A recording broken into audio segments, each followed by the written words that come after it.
Alright everybody, we're working on the Corvette again today. It's been a few weeks since I've really been able to do much with it. I was in the hospital for a little bit with a heart issue, but it seems to be okay right now. I'm on the driver's side rear. You can see after my last update I'd talk about I'd taken the knuckle off and I was going to take out the drive or the half shaft and the trailing arm. From this vantage point you can see they're out. In fact, they're here on the ground. Let's see if it'll, so I've taken them out, the half shaft, taken the U-joints out. It's not real difficult. You can look on YouTube, multiple places on how to take U-joints out. I've already started cleaning these up. You can see this is all cleaned up. I just put this DD on the end of the tube here to say that's the driver's side differential, so I know which way it goes in. I don't know if it matters as far as balance goes, but I wanted to just make sure I knew how it came out, so I put it back in the same way. The trailing arm is out.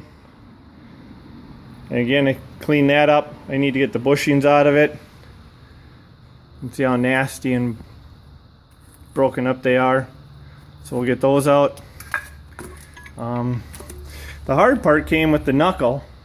The knuckle was out, and I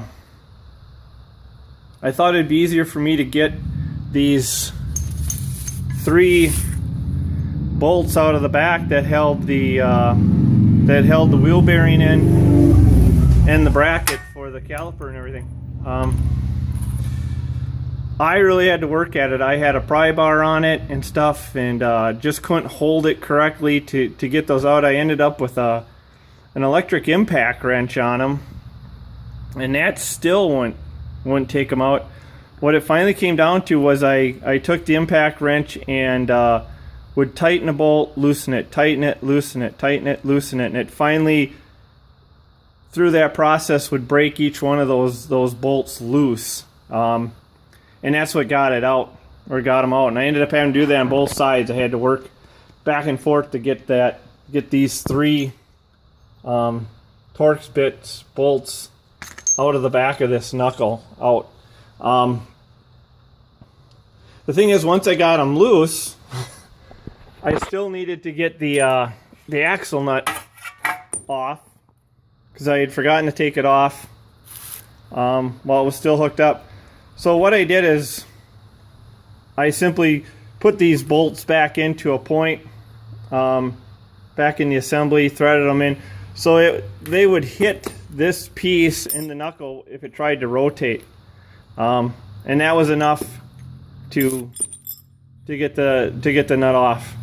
And the nut is a 36 millimeter. I just rented a 36 millimeter axle nut removal socket from AutoZone. I think it was 20 bucks. I rented it, and then you take it back, you get the 20 bucks back. So with that said, I have the knuckle on each side disassembled. See, there's the yoke with the splines, and this is my bracket, my parking brake bracket with its dust guard. So we'll take all this apart, and as you can tell, I like taking it apart and get it all cleaned up and looking nice before we throw it back together. Here's the knuckle with everything removed from it.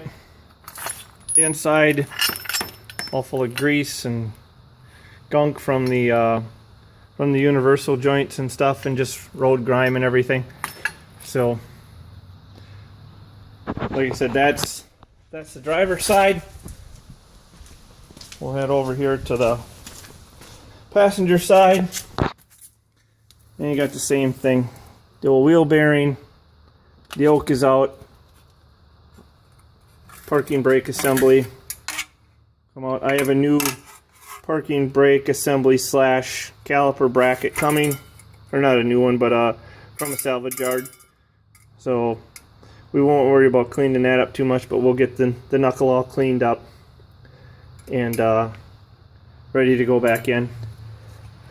While I was working on that, or taking the half shafts and everything out, I ended up taking the tie rod end assembly out. This mounts, this area here mounts on the differential, and then these were the two tie rod ends that I was going to replace anyways. I took it out because this was full of grease and dirt, and I was wondering if these boots had been damaged, if they were junk or not. Basically, you can see I took it out and cleaned it all up. Looks like the boots are in good shape, so the dirt that was around them must have just been road grime and stuff like that. So again, I'm going to pull these old tie rods off, tie rod ends off. We'll replace those.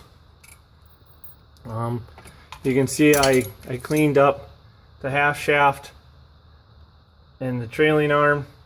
On this side also got the U-joints out of the half shaft.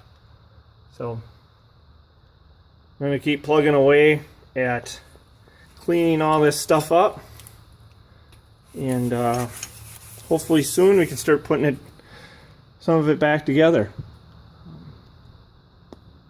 I think that's it for now. I'll be working away with my wire brushes and my drill with the little wire wheel on it, and then just plain old cleaner and soap and water and stuff like that to clean all this stuff up. So thanks for watching, and stay tuned for the next update. Thanks.